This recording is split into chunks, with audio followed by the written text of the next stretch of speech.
여러분 안녕하셨어요? 와, 많이 오셨습니다. 네, 반갑습니다.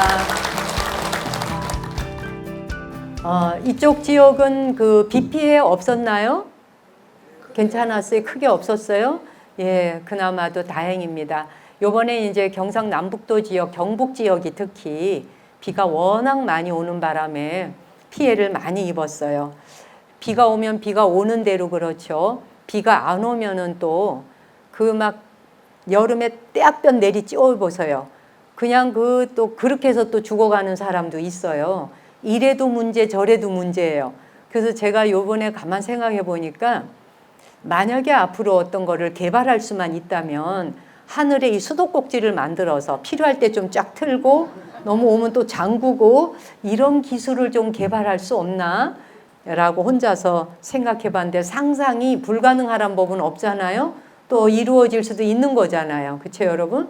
그래서 어쨌건 그게 가능하다면 좋겠는데 아마 그건 하늘이 허락하지 않을 것 같아요.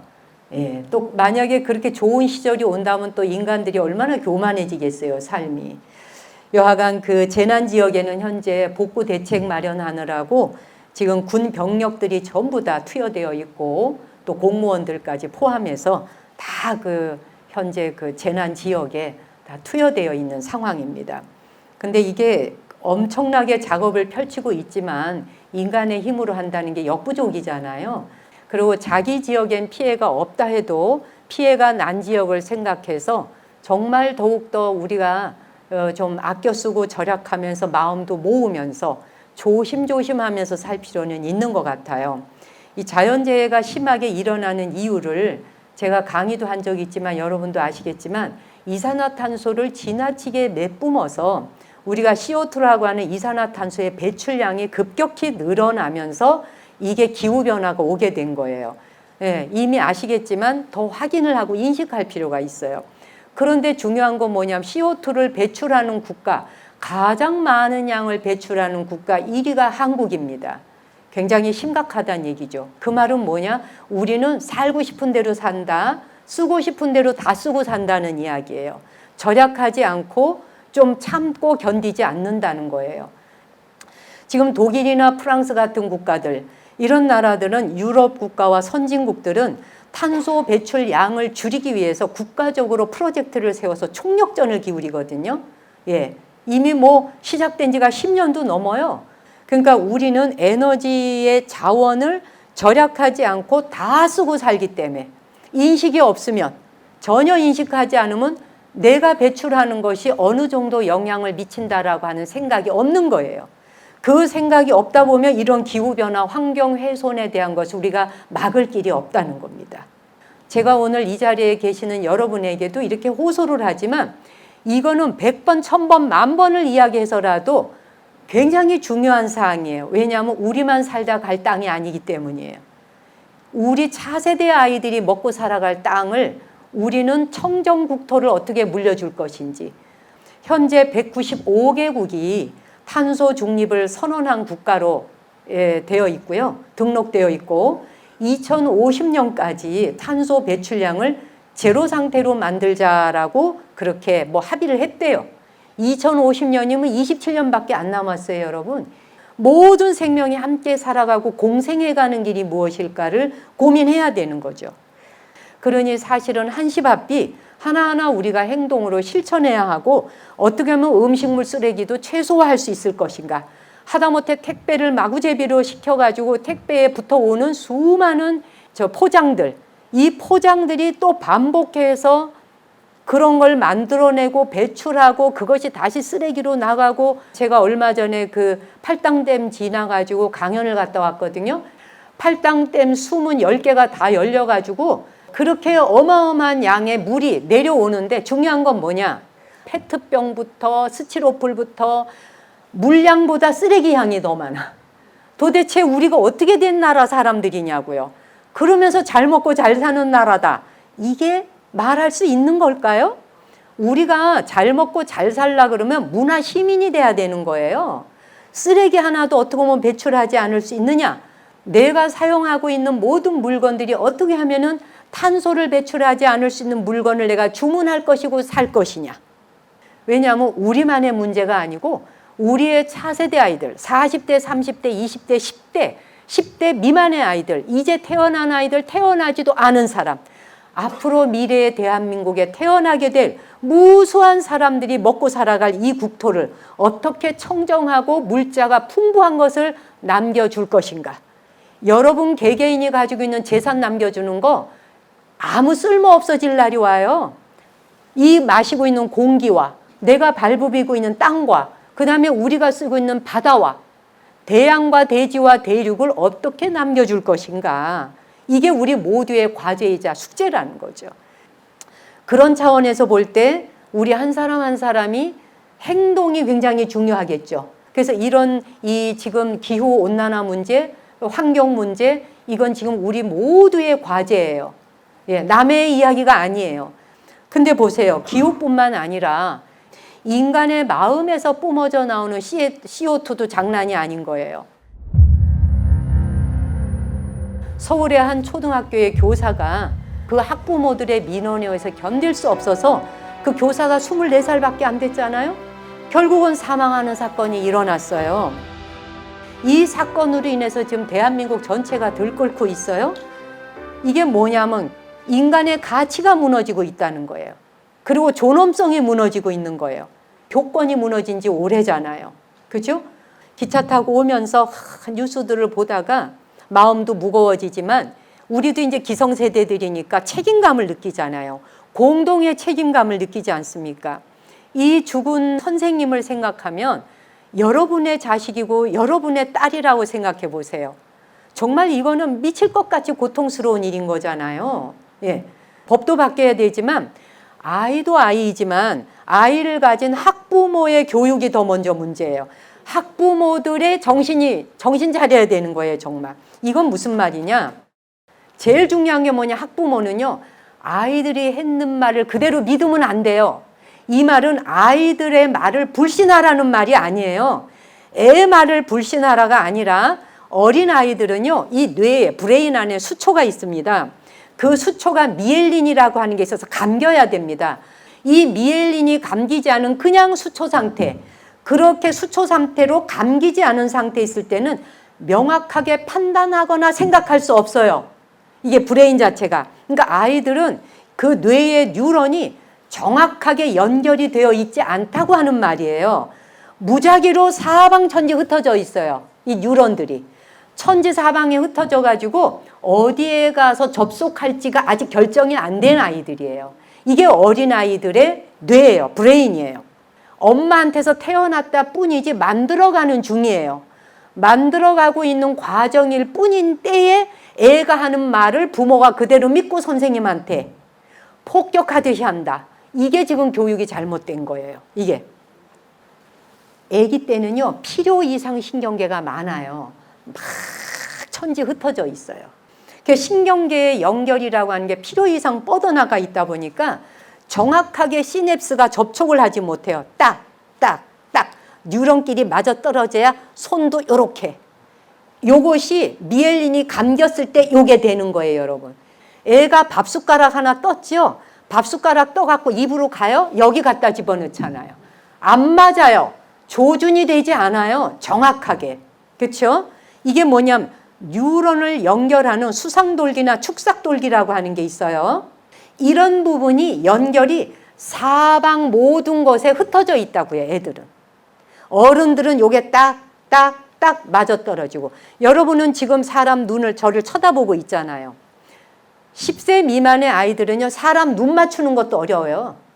이 뉴런의 수상돌기, 축삭돌기가 짝짝짝 아구 맞춰서 미엘린 돌아가서 감겨야 되는데 전기 배선이 감겨 있어야지만이 전기가 지지직 흐르지 않잖아요. 애들은 전기가 지지직 흘러요. 그 다음에 노인들. 노인이 되면 풀리거든요, 미엘린이. 예, 그래서 전기가 아무데나 흘러요. 그래서 공부를 계속해야 돼. 얘 감긴 거 안 풀려면. 근데 90세가 돼도 공부하면 안 풀린다는 사실이에요. 그러니까 강의 잘 들으셔야겠죠. 예. 자, 그래서 이런 게 연결이 모든 사방으로 흩어져 있어. 이 말은 뭐냐면은 제가 지금 여기 기차를 타고 익산역 올라면 KTX 타고 오잖아요. 그러면 굵직한 이 철도가 놓여져 있잖아요. 고속도로가 놓여져 있고 철도가 놓여져 있어. 그러면 그 굵직한 노선을 타고 따라락 오면은 그냥 짧은 시간에 딱 도착하잖아요. 근데 어린아이들은 뭐냐면은 굵직굵직한 철도와 굵직굵직한 고속도로가 놓여져 있지 않다는 얘기예요. 짜잘한 농로, 골목길 이런 게 천지사방에 흩어져 있는 거예요. 그러니까 그 길을 한번 가려면 얼마나 멀어요? 이게 막 얽혀설켜 있는 거예요. 작은 골목들이. 이것이 바로 어린 아이들의 신경계예요. 신경계에 대한 이해를 하셔야지 돼요. 근데 점점 자라나면서 필요한 것만 우리는 추스르기 시작해요. 이 뉴런들이 신경망에서 흩어져 있는 신경에서 필요 없는 건 가지치기를 해요. 가지치기하고 필요한 것들을 모으기 시작해요. 공부에서 집중하는 것만큼 그 방향으로 쫙쫙쫙 모아주는 거예요. 네. 25세 지나면서부터 딱 이제 스탠다드 만들어지는 거예요. 25세가 지나면서부터 그걸 평생 써먹는데 그래서 뭐냐면 아이들은 변화가 빨라요. 빨리 배우고 빨리 바뀌어요. 근데 이제 이게 딱 정착하고 나면 어른이 되고 노인이 되고 나면 잘 안 바뀌어요. 굳은 대로 사는 거예요. 이제 이런 게 이제 어려움이 있죠. 자, 그래서 초등학생과 중학생들 때에는요, 아이들 스스로가 무엇인가를 제대로 판단하고 상황을 제대로 전달할 수 있다? 기대할 수 없습니다. 그거는 애들이 잘못됐다라기보다 개인적인 성향도 있어요. 그런데 요즘에 학부모들이 뭐냐면 나가서 맞지 말어. 내 새끼가 최고야. 아니 지 자식만 금쪽이냐고요. 그렇죠? 다 선생님들도 금쪽이에요. 다 금쪽이잖아요. 그래서 아이들의 경우는 뭘 물었을 적에 있는 그대로 말하지 않는다는 사실을 아셔야 돼요. 그게 왜 그러느냐? 무서움과 두려운 순간을 회피하고 싶어서예요. 피하고 싶어서. 엄마가 바로 물으니까 응 엄마 내가 그런 짓 했어 이렇게 말할 애가 어딨어. 나 안 그랬는데 천연덕스럽게 말하죠. 근데 그 말을 듣고 선생님한테 바로 전화해서 내 애가 안 그랬다는데요, 당신 가만 안 둘 거야. 그리고 당장 무릎 꿇어. 요즘 학부모들 겁도 없어요. 아무한테나 무릎을 꿇리래. 사람을 자기 앞에 무릎 꿇리는 행동과 행위가 얼마나 오만방자한 것인지를 깨닫지 못하고 있는 거예요. 나이가 많은 회장님이라도요, 나이가 어린 신입사원한테도 잘못됐다고 무릎 꿇리는 거 아니에요. 무릎이라고 하는 건 꿇어서 꿇는 게 아니라 지 자신이 정말 잘못을 뉘우치고 참회하고 싶을 때 내가 스스로 선택하여 꿇고 싶을 때 꿇어야 되는 게 무릎이에요. 아니 이게 우리가 제대로 밥 먹고 사는 나라예요 정말? 여러분 어때요? 그렇죠? 아이가 특이한 행동을 할 때 학부모는 주의 깊게 살피셔야 돼요. 특히 선생님이 그런 말 한마디 했을 때 선생님의 그런 말 한마디를 놓치면 안 되는 거예요. 선생님의 말을 듣는 순간 협조해야 돼요. 왜? 자기 아이를 잘 키워가기 위한 방법으로 보조 역할을 하고 있는 거잖아요. 서로가. 부모가 어떻게 자식을 혼자 키웁니까? 그래서 부모가 된다는 거는 인생에 와서 공부 중에 제일 하이 클래스, 탑 클래스 공부가 엄마 되기 아빠 되기 공부거든요. 엄마 아빠 아무나 되는 거 아니에요 여러분. 여러분들의 부모님과 여러분들의 할머니 할아버지 세대를 생각해 보세요. 가난했고 못 먹었고 못 배웠는데도 자식 교육에 대해서는 어떻게 했어요? 허리띠를 졸라 매면서 맹물을 잡수시면서도 책가방 하나 사주려고 했던 분들한테 교육받은 분들 아니에요? 그분들이 대학 나왔어요 여러분? 그분들이 먹을 게 창고 안에 많았어요? 그 다음에 내 자식 키우는데 이웃집에 나가서 요만한 거 하나만 실책을 범하고 와도 회초리 들었잖아요. 내 자식 귀하지 않아서 회초리 들었을까요? 귀한 자식이기 때문에 나가서 욕먹으면 안 되는 거예요. 내 자식이 나가서 욕먹으면 안 되기 때문에 내 자식한테 회초리를 들었던 거예요.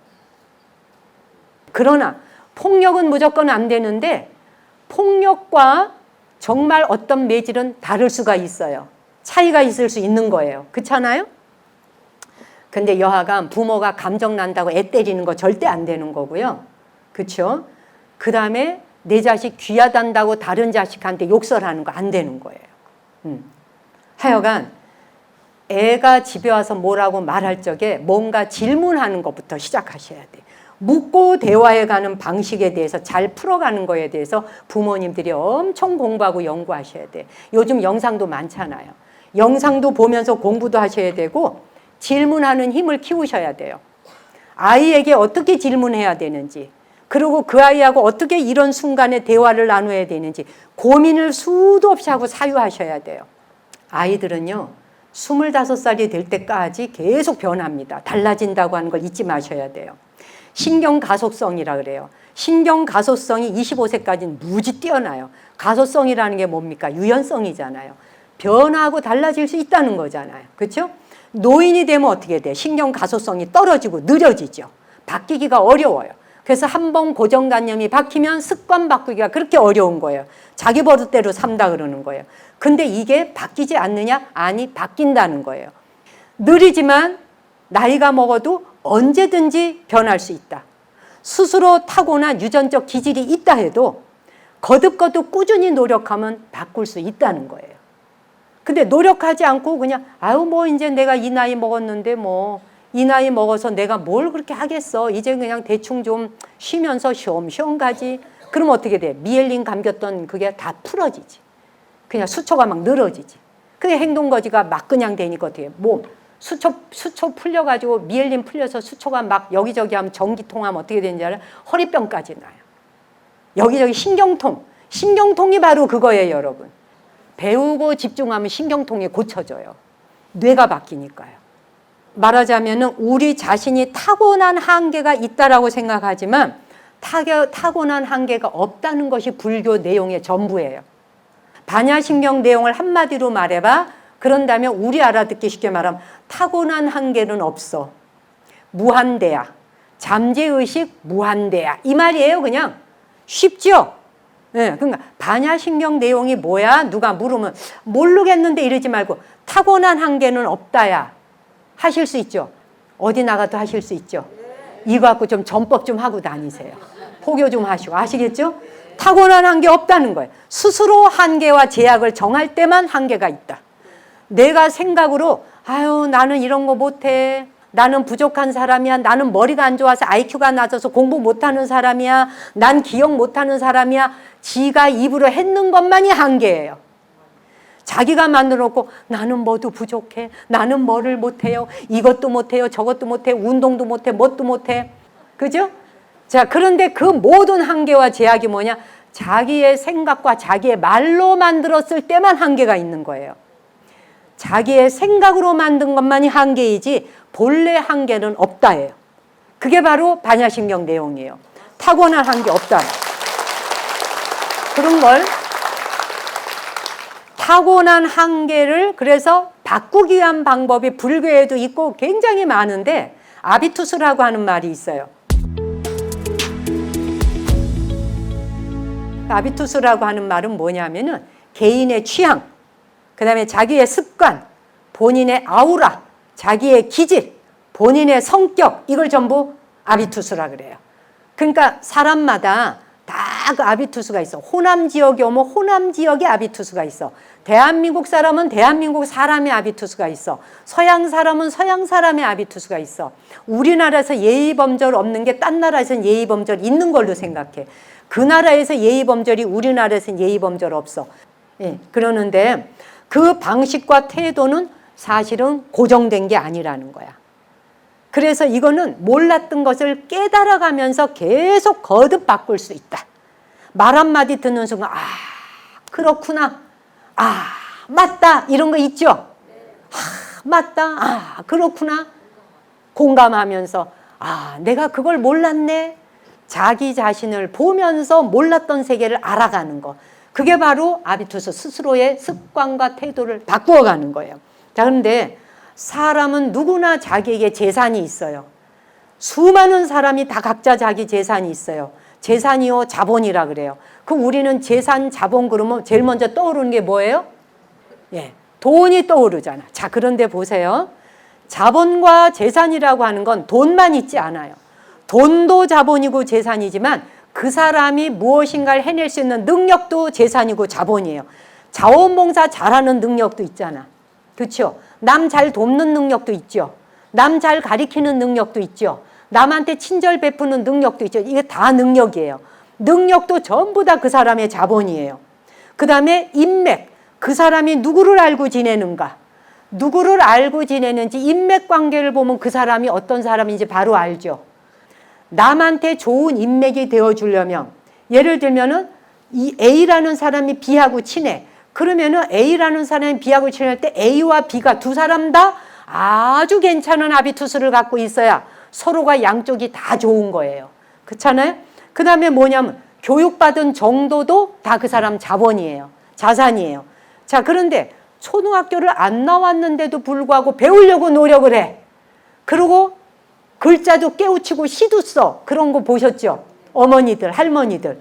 난 놓고 기억자도 모르셨던 분들이 60 넘어가지고 이게 저기 뭐야 동네 어디 마을에 교육시키는 데 가가지고 배워서 막 시 쓰시고 하잖아. 이게 전부 교육을 통해 자기 자본이에요. 관계 맺는 방식도 자본이에요. 사람과 사람을 사귀어가는데 관계 맺는 방식 자체가 그 사람의 다 재산이 되는 거예요. 네. 그런데 목소리도 재산이에요. 음성. 그리고 말투도 재산이에요. 눈빛도 재산이에요. 제스처도 재산이에요. 표정도 재산이에요. 모르셨죠? 이게 전부 자기 자본이 될 수 있다는, 이게 전부 돈이 될 수 있다는 거. 예, 어마어마하거든요. 예. 그 다음에 자세, 당당한 자세도 재산이에요. 그리고 어려운 일을 겪었을 때 낙관주의로 생각하는 것도 재산이고 자본이에요. 정신 상태 똑바른 것도 재산이에요. 내 애가 집에 와가지고 선생님한테 그런 말을 들었는데 안 그랬다라는 말을 듣자마자 전화해가지고 당신 가만 안 둘 거예요? 이건 뭐예요? 정신 상태가 빈곤하고 가난하다는 얘기인 거예요. 무슨 말인지 금방 이해가 가죠. 정신 상태도 재산이에요. 심지어 여러분 주의해 보세요.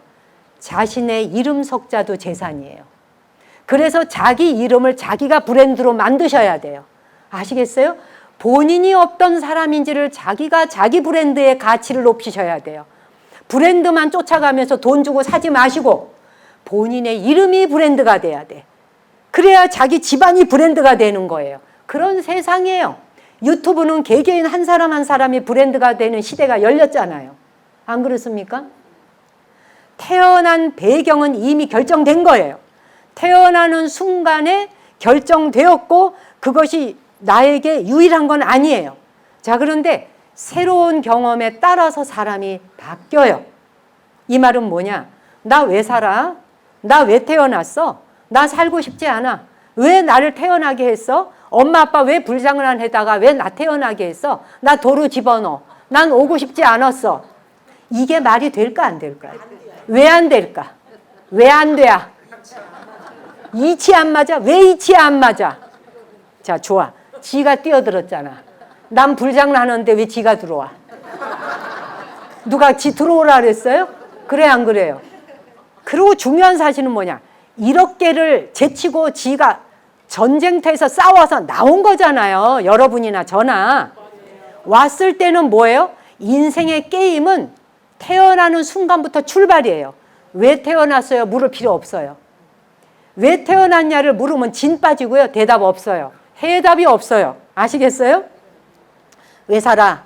왜 왔어? 왜 날 태어나게 했어? 전혀 답이 없다. 그냥 왔다. 왔다는 것을 전제로 게임 시작하라야.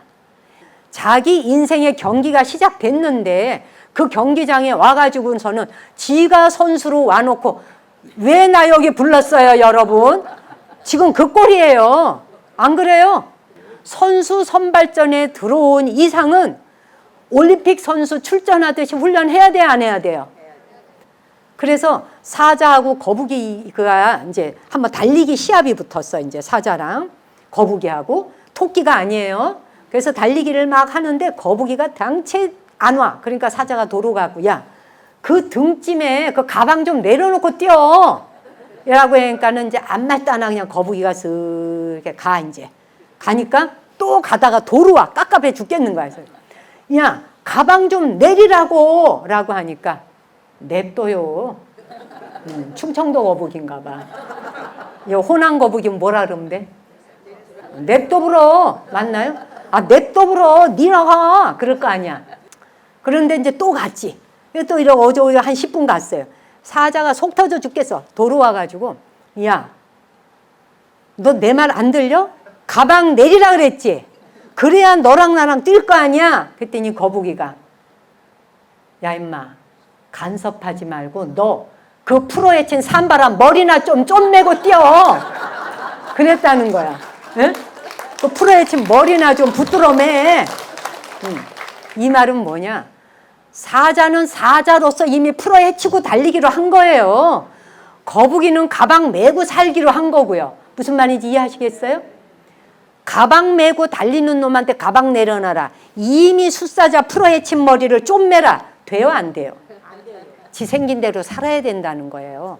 그 안에서 최선 다하면 되는 거예요. 그러니 속도 느리네 더디네 가지고 뭘 할 필요가 없지요. 우리는 사람으로 왔지 코끼리나 고래가 될 이유가 있어요, 없어요? 고래를 부러워할 필요도 없고 코끼리 힘을 부러워할 것도 없죠. 사람이면 사람의 종으로서 해야 되는 공부가 따로 있다는 거예요. 왜 나는 저 사람처럼 머리가 똑똑하지 않은가? 왜 내 자식은 이렇게 뒷바라졌네? 서울대학 못 갔나? 옥스퍼드를 못 갔나? 하버드를 못 갔나? 왜 그러고 나는 저 사람처럼 저렇게 아름다운 모습을 못 갖고 있고 외모를 갖고 탓한 거나? 죽을 때까지 왜 나는 그게 아니에요? 왜 나는 저게 아니에요를 물으면 죽는 날까지 답 없고 그 답은 구할 수 없다. 그리고 왜 인생은 이 모양이야? 라고 할 때 인생은 그 모양인 거예요, 원래가. 인생은 의미 갖고 태어나는 사람 아무도 없어요. 어떤 생명체도. 근데 어떻게 하느냐? 의미를 만들어가라고 있는 거예요. 만들어가라고 의미가 있기 때문에 모든 사람이 자기 인생의 의미를 만들어가는 거예요. 의미를 본래 갖고 왔다면 우리는 인생 학교 필요 없었어요. 이게 의미야 하고 주어졌다면. 그래서 인생의 게임이 시작되는 순간부터 의미를 만들어가는 것이다. 불교 신자라면 불자의 귀의를 했어. 불자로서 3귀 5개를 받았어요. 그러면 불자의 길을 가겠다고 귀의를 했다면 부처님 일러주신 길 따라 그대로 가보면 되는 거예요. 저나 여기 스님들은 출가했어요. 출가한 사람이라고 한다면 깨달음의 길을 완성하겠다고 스스로 의미를 부여하면서 그 길을 가면 되는 거예요. 여러분은 엄마 아빠 되겠다라고 스스로 결혼했잖아요. 그렇죠? 그리고 자식 낳으셨잖아요. 그러면 스스로가 엄마 아빠 되는 의미를 부여하면서 가는 거예요. 결혼이라고 하는 경기가 시작됐잖아. 그러다 보면 자식 낳는 경기가 또 시작되죠. 계속 룰의 법칙이 바뀌죠. 거기에 따라서 매번 운동하셔야 되는 거야. 훈련해야 되는 거예요. 언제까지? 완성될 때까지. 그거 하겠다고 인생 필드에 뛰어든 거예요, 우리가. 누구를 만나건 살다가 보면 별별 사람 다 마주치죠. 누구를 만나건 실컷졸컷 가질 것 없어요. 스쳐가는 인연이건 깊은 관계를 맺건 그 사람하고 사기를 당했건 배신을 당하건 그 모든 것들을 통해서 내 어리석음을 배워가야 되는 학과목에 있는 것이다. 농구 선수가 바로 으쌰으쌰해서 그냥 골 넣으면 그냥 들어가나요? 수도 없이 골대에서 떨어져야 되지 않나요? 그거 한 번 골인 시킬 때까지 선수들이 갈비뼈 다 늘어날 정도로 해야지 그 집어넣지 않겠어요, 여러분? 그렇죠? 탁구 하나를 치려고 그래도 이거 힘 조준을 해야 땅땅땅땅 튕겨가지 국제볼 날린다고 튕겨서 해봐 전화가 뚝 떨어지지. 안 그래요, 여러분? 힘을 어떻게 쓸 것인가 다 조준하면서 맞춰서 균형 맞춰야 하는 거 아니에요? 그게 경기장의 룰이라고요. 인생은 그 조화를 이루면서 가는 거라고요.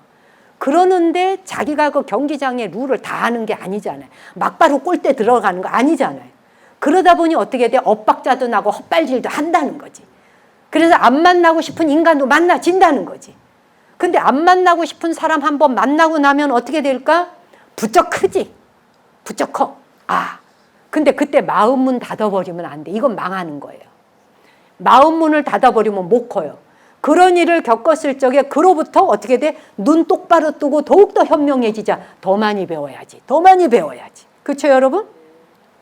그래서 어떤 부모를 만나건 내가 어떤 환경 조건에 있건 내 한계는 내 입과 내 생각이 만든 것이지 게임을 출발할 때는 선상에서 달리기 하는 건 똑같다. 그렇죠? 똑같이 시작한 거야. 뒤처지고 먼저 가는 거는 각자의 노력 여하에 달려 있더란 얘기지. 그렇죠? 그래서 삶을 살아가는데 여러 룰이 있지만 아까 아비투스 얘기했지만 거기서 이런 얘기를 해. 7가지 재산 이야기를 하는데 그중에 다 하긴 어렵고 제가 2-3개만 추려볼게요. 심리 상태가 자본이 됩니다라고 하는 말 기억해 주세요. 우리가 가지는 심리 상태가 멋진 재산이 되어준다. 심리 자본이 되어준다. 운동 경기장에 나가서 뛰고 게임하려면 심리 자본이 되게 중요해요. 돈보다 더 중요해. 왜냐하면 선수들이 운동 경기장 나갔을 때 심리적으로 흔들리면 게임 경기에 그냥 지는 거예요. 그렇죠? 그래서 급수가 달라야 된다는 얘기예요. 야, 저 사람은 급이 달라. 이 말 쓰죠? 네, 급수가 달라야 돼. 마음의 그릇 크기 수준이 다르다는 말이에요. 그 사람 딱 봤을 때 심리 상태라는 건 그 사람의 성격과 태도에 말하자면 심리 상태가 굉장히 급수가 달라야 돼. 어떻게 달라야 될까? 제가 오래전에 알던 보살님 한 분이 말기암 판정을 받았어요. 50살 초반에. 그러는데 이 보살님이 말기암 판정을 받았는데 그랬음에도 불구하고 치료를 받으면서 제가 그때 아주 젊을 때죠. 죽 끓여다 주고 반찬해다 주시고 그냥 뭐든지 하나라도 해주려고 그러고 자기가 이미 죽음을 앞두고 있는데도 불구하고 항상 그 순간에도 자신의 아픔 속에서도 타인에게 관심 가지고 다른 사람을 돕고 기쁘게 사는 쪽을 선택하더라는 거예요. 요거를 심리 자본이라 그래. 그 사람의 마음 상태의 자본, 요거를 급수라 그래. 수준. 보통은 사람이 지가 아프면 자기한테 함몰돼 갖고 남이 눈에 안 보이잖아요. 그 다음에 원망부터 하기 쉽잖아. 근데 이 보살님의 경우는 급수가 다르니까 자기 스스로 남을 도우면서 남 돕는 일을 하면서 살라고 마음 먹고 기쁘게 웃으면서 살아. 살면서 어떤 일이 일어나더라도 크게 대수롭지 않은 것처럼 넘겨라. 요게 심리의 자본을 키우는 재산 늘리는 방법이에요. 간단하죠? 자, 굉장히 어려운 일이 닥쳐와 힘든 일이 닥쳐올 수 있어요. 아이고 뭐니나 어떡하나 이러면은 더 힘든 상황이 덮쳐와. 그런데 대수롭지 않게 넘기는 거예요. 나만 힘든 상황을 겪는 게 아닌데 뭐. 나보다 더 심하게 겪는 사람도 있는데 뭐. 다시 일어서면 되지. 이런 마음을 가져야 심리적 자본이 많아야 돼. 밑바탕에. 마음적으로 심리적 자본이 크게 풍부한 사람은 그때부터 뭐냐면 주변에서 돕는 사람이 늘어나. 아시겠어요? 근데 징징 짜면서 불평불만을 하잖아요. 그럼 돕는 게 아니라 다 달아나. 돕고 싶다가도 달아나요. 이거 이치가 되게 중요해요. 그래서 그 일이 아니어도 또 넘어가야 할 것들이 산 넘어 산이잖아요. 근데 이거를 쉽게 가볍게 치고 넘어가 줘야 돼요. 제일 중요한 거. 그게 심리적 큰 자산이에요. 그러니까 2번째가 신체 자본. 자기 몸뚱이 전체가 재산이에요. 이게 전부가 자산이에요. 그러니까 뭐냐? 몸도 잘 관리해야 되는데 우리는 건강하면 몸 관리 잘하는 건지 알았어요. 그 정도가 아니에요. 몸 관리 잘해서 헬스장 다니면서 건강해갖고 몸 건강하면은 그것이 내 재산이다 생각했죠. 그 정도에서 끝나지 않아요. 자기 몸뚱이 전체가 재산이라는 거 뭐냐? 표정도 재산이에요. 제스처도 재산이에요. 눈빛도 재산이에요. 웃음 띄는 것도 재산이에요. 말투도 재산이에요. 목소리도 재산이에요. 제가 아는 어떤 보살님이 88세에 돌아가셨는데 연세가 되실 때까지도 전화를 하면 제가 뭐 보살님한테 얘기하려고 전화하면 여보세요 항상 이래요. 언제나. 제가 정말 그 보살님하고 전화를 받으면 깜짝 항상 놀라요. 78세, 80세가 다 된 노인이 무슨 아가씨처럼 전화 받아. anytime, 언제나. 여보세요? 여보세요? 네네, 스님. 이래요. 그래서 제가 한날은 너무 기분이 좋아서 보살님은 어떻게 그렇게 전화 받으실 때 항상 모든 사람한테 그러세요? 저한테만 그러세요? 제가 이랬더니 왜요? 보살님 목소리 들으면 기분이 좋아요. 그래요? 그때 얘기를 하시는 거예요. 당신이 그 회사가 있어. 그 회사의 고문이신데 당신이 회사에 어느 날 직원한테 뭘 물으려고 전화를 했대요. 했더니 직원이 전화를 받는데 여보세요. 몰라요. 아유, 너무 기분이 나쁘더래. 전화를 받았는데 목소리만 듣는데도 하루의 일과의 기분이 다 잡치더래요. 그때 당신이 깨달았대. 얼굴이 보이지 않는 곳에서 이 전화상으로 날아오는 목소리 하나가 한 인간에게 주는 엄청난 에너지 자원이 될 수 있구나 깨달았대. 그때부터 당신이 음성 연습을 하셨대. 당신이 본래 그렇게 목소리가 좋은 사람이 아니었대. 굉장히 권위적이었대요. 그래. 그래서 해보지 뭐. 막 이런 과연. 근데 여보세요. 네. 바꾼 거예요. 무지 연습하셨대요. 자, 그러더니 스님 내가 그 일을 겪으면서 내가 목소리를 바꿔서 남에게 하루 일과 중에 하루 선행을 하는데 하루 좋은 일로 내가 남에게 봉사할 수 있고 보시할 수 있는데 목소리 하나라도 내가 보시하자. 내가 부처님 제자인데 불교에 내가 귀의했는데 이 정도는 해야지라는 생각이 들었대요. 바로 그 직원이 이 사람을 깨닫게 해준 거야. 사실은 그 직원이 그렇게 하길 잘했지. 여러분 지금 제 이야기 들으면 자기 목소리를 돌아보세요. 나는 남에게 전화하거나 전화 받을 때 어떻게 말하나. 자, 아내가 남편한테 전화를 했다네. 남편이 뭘 하고 있는데 지금 재밌게 막 테니스를 치는데 전화했다. 왜? 알았어. 왜 전화를 하는 거야? 당신은 지금 이때가 전화할 때야? 예를 들어 이랬다. 인생 게임에 뛰어들어서 결혼해서 함께 살기로 했잖아요, 여러분. 안 그래요? 둘이 맞짱 뜨고 같이 경기하기로 했잖아요. 공 주거니 받거니 하기로 했잖아요. 그래서 결혼한 거 아니에요? 아니에요? 넌 너대로 살아, 난 나대로 살아. 그러려면 결혼하지 말라고요. 출가하시라고요. 그렇죠? 그 다음에 또 남편이 열심히 하루 종일 일하고 집에다 전화했어. 여보 나 들어가. 여보 이렇게 전화했어. 어쩌라고. 이제 빨래해서 힘들다 이거야. 애 육아한다고 지쳤지. 나 지금 들어가.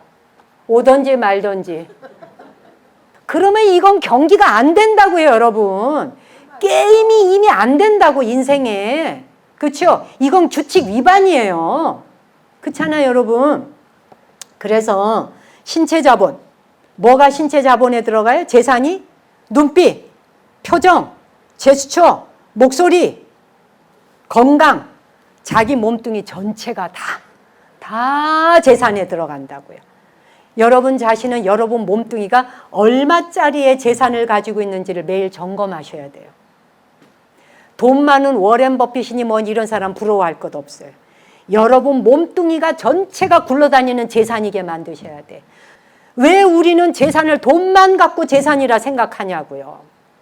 재산만 돈만 갖고 재산이라 생각하니까 인생이 비참해지는 거예요. 여러분 자신이 재산인데 그 다음에 부부가 만나면은 재산이 2배로 늘어난 거야. 걷다 애를 낳네 3배, 4배로 늘어난 거예요. 이 많은 재산을 가지고 다 써먹지도 못할 만큼 많은 재산을 자기가 한계를 정하니까 재산 꾸러미가 펼쳐지질 않는 거예요, 여러분. 그렇잖아요? 근데 예를 들면 뭐 기운 하나도 없는 사람 있잖아, 만나면. 무기력해갖고 걷는 것도 막 슬리퍼를 직직직 끌고 다니고 막 목소리도 참 늘어지고 뭘 물으면 개미 기어가는 소리 나고 대답도 잘 안 하고 목이 앵앵대는 소리 나고 눈빛은 졸린 눈을 개슴츠레 하고 이러고 있어봐. 예를 들어 그런 상태에서 이게 재산이 나오겠어요, 여러분? 아무도 이 재산도 그런 사람이 식당 하면 그 식당 망해. 문 닫아야 돼. 예를 들면 손님이 오던지 말고 슬리퍼 좀 오셨어요? 앉으세요. 뭐 드려요? 김치찌개요? 맛이 있어요, 이런 집이? 이게 재산이라고, 여러분. 재산. 그렇죠? 이게 굴러다니는 자본. 제가 지금 여기 와서 보니까 와 계시는 남자분들, 특히 여자분은 말할 거 없고 내또고 우선 남자분들 어쩜 이렇게 다 잘생기고 멋있어요? 하나같이. 아니 진짜 제가 사실은 시작하기 전부터 이 말 하려고 그랬는데 너무너무 인물들이 다 좋으셔가지고 한 분 한 분 깜짝 놀랐어요. 너무 건강한 거야. 다. 딱 보는데 그냥 표정들까지 다. 멋있다고 생각했어요. 거기다 보살님들도 어찌 우리가 멋쟁이야 전부 다. 야, 그래서 그러니까 우리가 아무리 잘생겼고 미남 미녀라도요, 목소리 안 좋고 표정 안 좋고, 그쵸? 어디 해봐라는 식으로 하고 뭐 인생 다 산 것처럼 늘어지고 이래봐. 이게 얼마나 가난해. 그쵸? 거지가 따로 없는 거예요. 이런 사람을 가난하다 그래요. 그런데 이 눈빛 똑바로 가지고 딱 똑바르게 하잖아요. 그러면 예의 범절 지키고, 그 다음에 이제 잘 챙겨 잡수고, 운동도 적당히 하고, 기도도 하시고, 이러면 피부도 좋아지고, 그렇잖아요? 굉장히 신경 쓰셔야 돼. 운동 잡수는 거. 그 다음에 잠들기 전에 명상. 딱 누워서. 유나방송에, 유튜브 유나방송에 그 뭐 신비의 기도, 치유의 기도 많잖아요. 명상들. 천지빛깔이 아니야. 하나씩 딱 들으면서 10분만 딱 명상하고 잡아. 그냥 편안하게 잠들지. 그 뇌에 끼어있는 아밀로이드라고 하는 때가 잠자는 사이에 그냥 척수를 따라서 척수액을 따라 쫙 빠져나와서 쫙 청소해 주잖아요. 그래야 치매 안 걸리고 파킨슨병 안 걸린다 그러잖아요. 그죠? 그다음에 하나만 더 할게요. 언어 자본이라는 게 있어. 말도 자본이에요. 재산이에요. 말이 재산이라고 하는 거 무지 중요해요. 7가지 중에 이거 중요한 것만 하는 거예요. 언어가 재산이 되려고 한다면 자기가 사용하는 단어가 무지 많이 바뀌어야 돼. 근데 대부분 표현력을 한두 개밖에 없어. 하는 말이 거기서 거기야. 공부한 게 없으면 표현력이 풍부하지 않아지겠죠, 여러분. 몇 개가 없어요. 그러다 보면 곡간이 텅텅 비어요. 사람과 사람 사이는 말과 말로 상대해야 되는데, 옛날에는 아무 말도 안 하고 묵묵하게 있는 사람을 점잖다 그랬어요. 지금은 점잖다 안 하고 뭐라 그래? 답답하다 그래. 속 터진다 그래요. 그렇잖아요? 발전을 하기 위해서는 많은 용어와 많은 단어를 익혀야 돼요. 그러려면 공부해야 돼요. 강의도 많이 들으셔야 되고. 그렇게 해서 표현을 해야 돼. 표현을 하면서 언어 실력이 늘어요. 언어 실력 늘어나는 것이 재산이에요. 말하는 연습하셔야 돼요. 집에서 부부 사이에 식탁에 앉아서 말하세요. 쓸데없는 말 하지 마시고, 중요한 건 뭐냐? 이야기를 할 때 개인의 자기 이야기는 하지 말라. 이 말은 뭐냐? 개인의 사설을 늘어놓는 것은요, 자신과 타인에게 아무 도움이 되지 않아요. 듣고 싶지도 않아요. 지나간 과거지사, 왕년에 내가 이랬고 저랬고 몇 살 때 어쨌고 하나도 듣고 싶지 않죠. 그러니까 상대에게 도움되지 않는 말이에요, 그게. 자신이 하고 싶은 말을 개인적인 이야기만 말하지 말고, 그러다 보면 공적으로 공론화가 되지 않아. 그래서 남편도 아내도 각자 자기 살아온 서글픈 이야기를 늘어놓기 시작하면은 식탁 위에서 짐 빠진다. 아무리 부부 사이이지만 삼가해야 됩니다. 이게 인생의 룰이에요. 페어플레이 하셔야 돼. 깨끗하게. 내가 겪은 건 내가 겪은 거예요. 그냥. 아시겠어요? 보편적인 가치라는 건 사적인 것에 머물지 않아요. 그 자기가 하고 싶은 말만 하지 않아요. 자기 주장만 하는 게 아니에요. 큰 그림을 그리고 말해야 돼요. 어떤 차원에서? 대승적 차원에서 상대하고 자신하고, 내가 그런 일을 겪었는데 그걸 통해서 나는 이러이런 걸 배웠어. 그걸 통해서 난 이러이런 걸 깨달았어. 그때 내가 이렇게 변했지. 이럴 때 쓰는 거예요. 이거를 대승적 차원이고 보편적 가치라 그래. 이럴 때 써먹는 거예요. 여러분은 걸어다니는 재산이에요. 걸어다니면서 할 수 있는, 쏟아낼 수 있는 게 엄청 많아. 지 주머니만 채우지 말고 남 주머니도 채워주면서. 그래서 불가에서는 뭐라 그래? 수위 찬탄하라. 남이 잘하는 것을 보면 수위 찬탄하라. 기뻐하고 칭찬해주라. 남 잘되라고 칭찬해주는 게 수위 찬탄이에요. 그게 내 재산도 있지만 남의 주머니 재산도 막 채워주는 거야. 그럼 또 상대가 이쪽 재산 막 채워주잖아요. 세상에 태어나는 순간 전부 부자야. 거지는 한 명도 없어. 그래서 사람의 말 한마디와 그 사람의 삶의 길에서 우리가 표정 하나, 말투 하나, 모든 것들이 얼마나 책임지고 살아야 하는가. 여러분이 뭔가 힘든다라고 할 때 누군가가 도망간다면 그 사람 원망하지 말고 자신을 다시 돌아봐야 한다. 자신을 돌아보고 스스로도 원망하지 말라. 스타트, 다시 시작하라. 거기서부터. 자신을 돌아볼 때 이 세상에 어디에선가 누군가가 이 하늘 아래 저 인간 빨리 죽었으면 이라고 말하는 사람이 있는가? 아니면 저 사람은 정말 잘 돼야 돼. 저 사람이 진짜 잘 됐으면 좋겠어 라고 기도해 주는 자가 있나 없나를 생각하는 것이 자기 자산관리에 대해서 뒤안길을 돌아보는 거예요. 억울한 경우도 있잖아요. 살다 보면 나는 한다고 했는데 상대방이 안 줄 때 그거 계산 따지지 마세요. 당신한테는 그보다 더 줄 수 있는 것들이 무한대로 있어요. 아시겠어요? 걱정하거나 따지지 말라. 전혀. 그래서 그 미국의 어떤 여자분이 박테리아성 수막염이 오는 바람에 두 양쪽 다리를 잘라내는 일이 생겼어요. 근데 제가 그 여인의 이야기 하나 해주면서 마무리할게요. 자기가 라스베가스라고 하는 사막 지역에 사는 사람이야. 근데 자기는 눈이 내리는 지역에서 막 스노우보드 타는 게 꿈이야. 이제 막 신장, 방광, 비장, 왼쪽 귀 막 청력 다 잃었어요. 예, 다 고장 났어요. 그 바이러스 침투하는 바람에. 그래서 의족을 했는데 아버지가 이제 22살 될 때 신장을 하나 주셨어. 신장 수술까지 했어. 하고 난 다음에 스노우보드를 타는 거를 상상을 해, 자기가. 상상을 머릿속에서 떠올리면서 실제로 눈밭에 가서 막 스노우보드 스키 타는 거를 막 그냥 떠올리면서 현장에 있는 듯이 상상을 해, 이 사람이. 그래가지고 하면서 실제로 가요, 이제. 가가지고 그 리프트를 올라타. 그래서 스키 리프트에 딱 올라갔는데 타는데 다리만 뚝 빠져갖고 나간 거야. 자긴 여기 있고 그냥 너무너무 충격받았대, 주변 사람들하고. 그래가지고 다시 제작을 했어요. 의족을 새로 제작을 해서 이제 스키 타는 걸 했는데 그거를 맹렬하게 연습을 했어. 의족을 끼고 양쪽 다리를 다. 의족 끼고 얼마나 연습을 했는지 여성 중에서 세계 랭킹 1위 금메달 2번 땄어요. 근데 그게 중요한 게 아니고 이 사람의 말이 뭐라 그러냐. 앞으로 살아가기 위해서는 예전에 제 자신의 모습을 떠나보내야만 했습니다. 두 다리 잘린 걸 보고 펑펑펑펑 울었대, 엄마하고 침대에 와서 붙들고. 그러다가 깨달았대.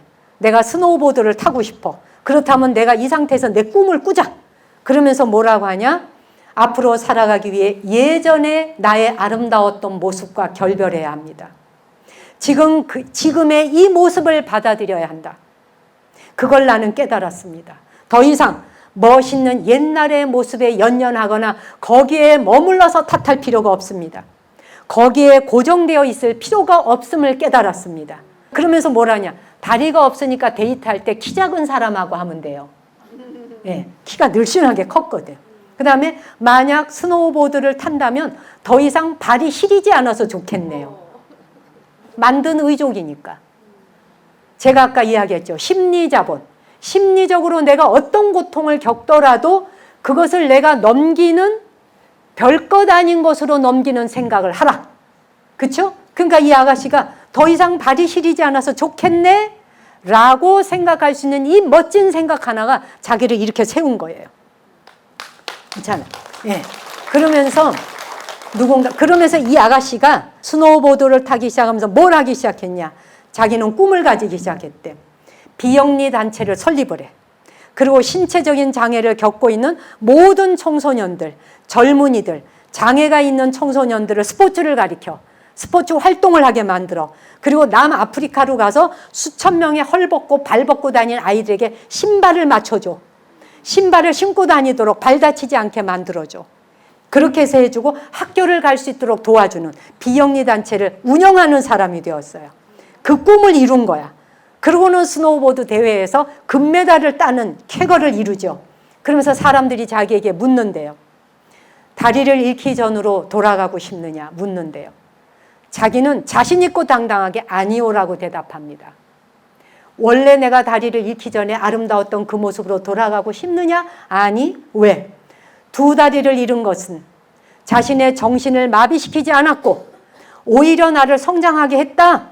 그리고 상상력에 의지하는 법을 배웠다. 상상하다 보니 현실이 되었다. 이 말 드리려고 여기까지 온 거예요. 무지 중요한 말이에요. 상상력에 의지하는 법을 배웠고 도전하는 법을 배웠다. 우리의 상상력 그리고 가능하다라는 상상력은 우리의 한계를 뛰어넘게 합니다. 그것을 저는 경험한 사람입니다. 이게 이 아가씨의 말이에요. 그러면서 뭐라 그러냐. 우리의 마음은 무엇이든지 할 수 있습니다. 그리고 무엇이든 될 수 있습니다.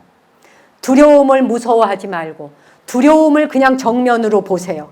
두 다리가 없는 순간 이걸 쳐다보는 게 얼마나 두려웠냐는 거예요.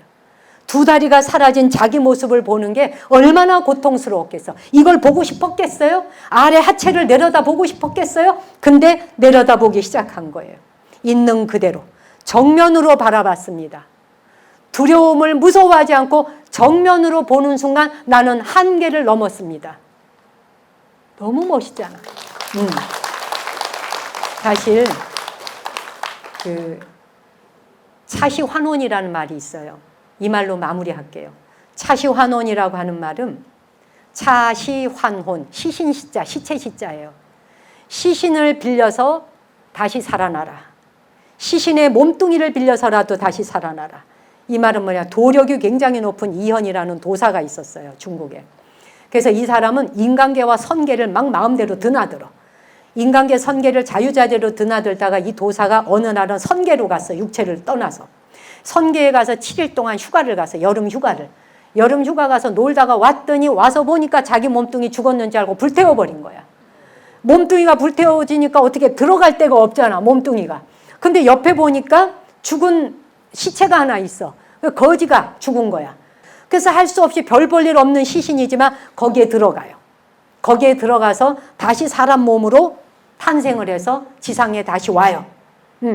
그런데 이걸 보세요.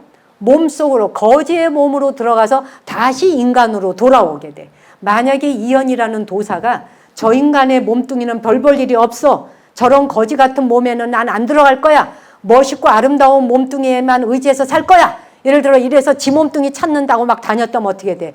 구천을 떠도는 떠돌이 혼이 됐겠지. 그렇죠? 이 말은 시사하는 바가 많아요.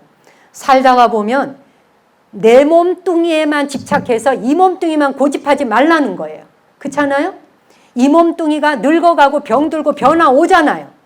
그렇죠? 변화되잖아요. 몸뚱이가. 그럴 때 그 몸뚱이 탓하지 말라는 거예요. 그 육신만 탓하고 상상하지 말라는 거예요. 이미 자신에게 지나간 육신을 포기하라는 거예요. 아까 이 아가씨처럼. 지나온 세월 속에서 자기가 건강했고 아름다웠던 몸이 떠나갔을 때 그것과 결별하라는 거예요. 그리고 다른 육신이 찾아와, 늙음이 찾아와서, 병들미 찾아와서, 장애가 찾아왔어. 이걸 말하는 거예요. 그럴 때 그 육신을 통해서 내 혼을 다시 되살릴 수 있음을 기억하라. 라는 거예요. 아시겠죠? 우리 모두가 자기가 갖고 있다고 생각하는 한계를 넘어서는 훈련. 지금부터 시작하자는 거예요. 스타트를 하자는 거예요. 몰라서 못했지만 이제부터 알고 시작하자는, 나이 관계 없다는 거예요. 90살이 됐어도 상관없다는 거예요. 아시겠죠? 불자들의 경우는 매일 일일 하루, 아침에 일어나면 하루를 감사로 시작하고 하루 마무리할 때 감사로 마무리하는 거. 그것만으로도 자기 인생의 한계를 넘어서고 자기 인생의 역사를 바꿀 수 있다. 시신의 몸뚱이를 빌려서라도 부활하여 다시 살아나라 했는데 내 몸뚱이가 늙어가고 병들었으면 어떻느냐는 거예요. 그렇더라도 그 속에 당신의 생각과 혼은 건강하게 담으시라. 재산과 자본이 풍부하다는 걸 잊지 마시라 하는 겁니다. 제 강의 마치겠습니다. 고맙습니다.